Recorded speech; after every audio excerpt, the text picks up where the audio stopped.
All right, so let's quickly look at another streptococcal infection, which is known as what? The acute rheumatic fever. All right, so under acute rheumatic fever, I'll be discussing it by talking about the definition of this disease, and also be talking about the clinical manifestations of this disease. I will go also to talk about briefly about its what epidemiology. Right. So acute rheumatic fever is caused by what streptococcal pyogenes. Okay. So for the acute rheumatic fever now, we say that it's a systemic what inflammatory condition. All right, and it's thought to be immune mediated. Okay, and it can have effects on your joints, on your skin, on your nervous system, on your heart. Okay, rheumatic can cause rheumatic heart disease. All right, so acute rheumatic fever. Let's move. So that this is a disease that can result from what inadequate treated strep throat or scarlet fever. So basically, like you have an underlying streptococcal infection. I didn't treat it and it actually led to a secondary infection, which is basically what the acute rheumatic fever. All right. So rheumatic fevers causes what inflammation, especially of the heart, of the blood vessels, and the joints. Okay. And symptoms include what fever, painful and tender joints. Okay. And treatment involves medications, and sometimes you have to undergo this treatment for life. All right. So let's have the symptoms again. There could be narrowed mitral valve causing heart murmurs. There could be erythema marginatum. That's a non-itchy rash. So if you're having rashes but non-itchy, the painful joints, they could have a fever temperature of about what 38 to 38.2 to about what 38.8 degrees Celsius. Okay.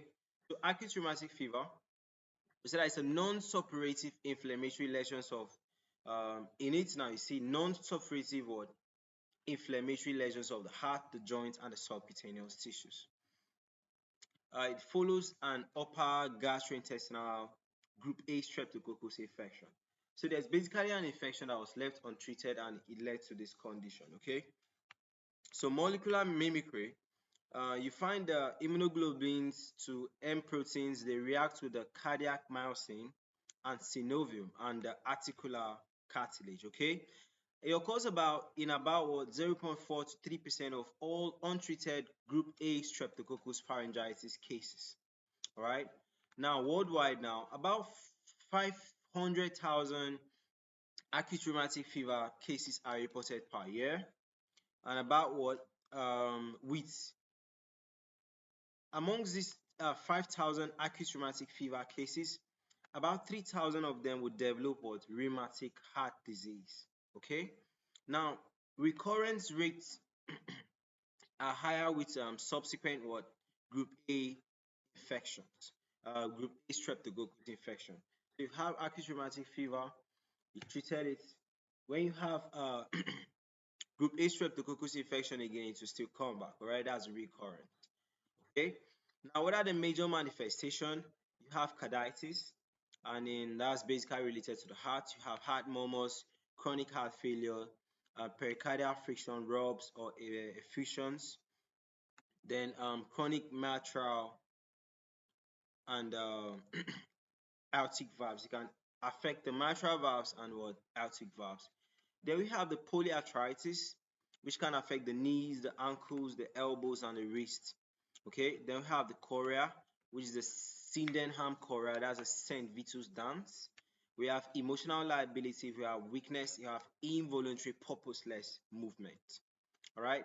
They could also have some subcutaneous nodules. They are firm and painless, and they could be a few millimeters to about 2 centimeters in size. Then we have the erythema what marginatum, erythema marginatum, non-itchy rashes, and a non-pruritic, non-painful eruption on the trunk. All right. So now, treatment depends on the severity and analgesics to aspirins to what steroids. Okay, so you want to manage the inflammation, you want to manage the pain too. All right. So the treatments include you could give what intramuscular what benzathine penicillin. You can also give the oral penicillin V or the sulfasalazine. Okay. Now, durations of this treatment depends on the severity of this medical condition. Okay, so that's just what acute rheumatic fever means. Okay, it's just like a secondary infection to an underlying what streptococcus infection. All right, so that's it, and see you guys pretty soon.